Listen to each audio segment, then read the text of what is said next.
Hema committee റിപ്പോർട്ടിലൂടെ പലരുടെയും മുഖം തെളിഞ്ഞു വരികയാണ്. സിനിമാ സംവിധായകൻ രഞ്ജിത്ത് പ്രകൃതിവിരുദ്ധ പീഡനത്തിന് ഇരയാക്കിയതായി അവകാശപ്പെട്ട് ഒരു യുവാവ് രംഗത്ത് വന്നിരുന്നു.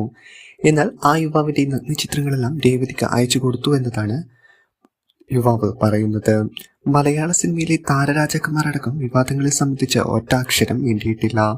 സംവിധായകൻ രഞ്ജിത്തിനെതിരെ ലൈംഗിക ആരോപണ പരാതിയുമായാണ് ഒരു യുവാവ് രംഗത്തെത്തിയത്. 2012 ബാംഗ്ലൂരിലെ ഹോട്ടൽ റൂമിൽ വെച്ച് അവസരം വാഗ്ദാനം ചെയ്ത് പീഡിപ്പിച്ചു എന്നാണ് യുവാവിന്റെ പരാതി.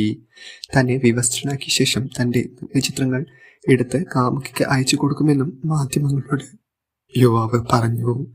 താൻ റൂമിലെത്തിയപ്പോൾ രഞ്ജിത്ത് ഒരു നടിയുമായി സംസാരിച്ചു കൊണ്ടിരിക്കുകയായിരുന്നുവെന്നും തന്നെ ഫോട്ടോ കണ്ടപ്പോൾ ആർക്കാണ് അയക്കുന്നത് എന്ന് ചോദിച്ചപ്പോൾ നടി രേവതിക്കാണെന്നും രഞ്ജിത്ത് പറഞ്ഞു. എന്നാൽ യുവാവിന്റെ വെളിപ്പെടുത്തൽ രേവതിയുടെ പ്രതികരണം ഇതുവരെ അറിയിച്ചിട്ടില്ല. രേവതിയും രഞ്ജിത്തും തമ്മിൽ ബന്ധമുണ്ടോ എന്ന് അറിയില്ല എന്നും യുവാവ് വ്യക്തമാക്കി. മലയാള സിനിമയിൽ 15 അംഗം അടങ്ങുന്ന മാഫിയ ഗ്രൂപ്പിന്റെ കീഴിലാണ് കാര്യങ്ങൾ നടന്നു പോകുന്നത്.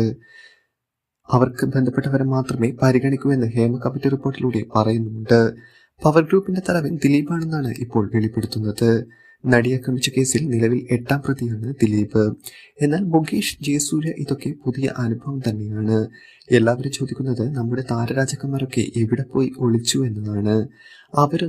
ഒന്നും പറഞ്ഞ് രംഗത്ത് വന്നിട്ടില്ല. സോഷ്യൽ മീഡിയയിൽ പോസ്റ്റ് ഇടുന്ന മമ്മൂട്ടിയും മോഹൻലാലും ഇതിനെക്കുറിച്ച് ഒരക്ഷരം പോലും മിണ്ടിയിട്ടില്ല. മാധ്യമങ്ങളുടെ കണ്ണിൽപ്പെടാതെ ഒളിച്ചും പാത്തും നടക്കുകയാണ്. അപ്പോൾ നമ്മൾ ഇതിൽ നിന്ന് എന്താണ് മനസ്സിലാക്കേണ്ടത്? ഇവരൊക്കെ കൂട്ടുപ്രതികൾ ആണെന്നാണോ? സിദ്ദിഖിനെതിരെയും പരാതി രംഗത്ത് വന്നിരുന്നു. ജൂനിയർ ആർട്ടിസ്റ്റാണ് പരാതി കൊടുത്തത്. സിനിമ ചർച്ച ചെയ്യാമെന്ന് പറഞ്ഞ് വിളിച്ചു വരുത്തി പീഡിപ്പിക്കുകയാണ് എന്നായിരുന്നു ജൂനിയർ ആർട്ടിസ്റ്റ് പറഞ്ഞത്. തന്നെ ട്രാപ്പിലാക്കിയാണ് ഉപദ്രവിച്ചതെന്നും അവർ വ്യക്തമാക്കി. +2 കഴിഞ്ഞ് നിൽക്കുമ്പോഴാണ് സോഷ്യൽ മീഡിയ വഴി ബന്ധപ്പെട്ടതെന്നും പരാതിക്കാരി പറഞ്ഞത്. സുഹൃത്തുക്കൾക്കടക്കം പലർക്കും ഈ അക്കൗണ്ട് വഴി സിദ്ദിഖ് മെസ്സേജ് അയച്ചിട്ടുണ്ട് എന്നും വ്യക്തമാക്കി.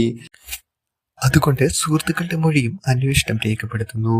സിദ്ദിഖ് അവിടെ വെച്ച് തന്റെ റൂമിൽ നിന്ന് ബലാത്സംഗം ചെയ്യുകയും ഉപദ്രവിക്കുകയും ചെയ്തു എന്ന് നടി വ്യക്തമാക്കിയിട്ടുണ്ട്. എന്നാൽ സിദ്ദിഖിനെതിരെ വ്യക്തമായ നടപടി ലഭിച്ചു കഴിഞ്ഞാൽ അന്വേഷണ സംഘം കേസെടുക്കുമെന്നും വ്യക്തമാക്കി. എന്തായാലും സത്യം മറവിക്ക് പുറത്തുവരും എന്നാണ് വിശ്വസിക്കാം. ഹേമ കമ്മിറ്റി റിപ്പോർട്ടിലൂടെ ഒരുപാട് നടന്മാരുടെ മുഖം തെളിഞ്ഞു വരുന്നു. ഇവരെക്കുറിച്ച് നിങ്ങളുടെ അഭിപ്രായം എന്താണ്? നിങ്ങളുടെ അഭിപ്രായം കമന്റിൽ രേഖപ്പെടുത്തുക. ഞങ്ങളുടെ ചാനൽ സബ്സ്ക്രൈബ് ചെയ്യുക.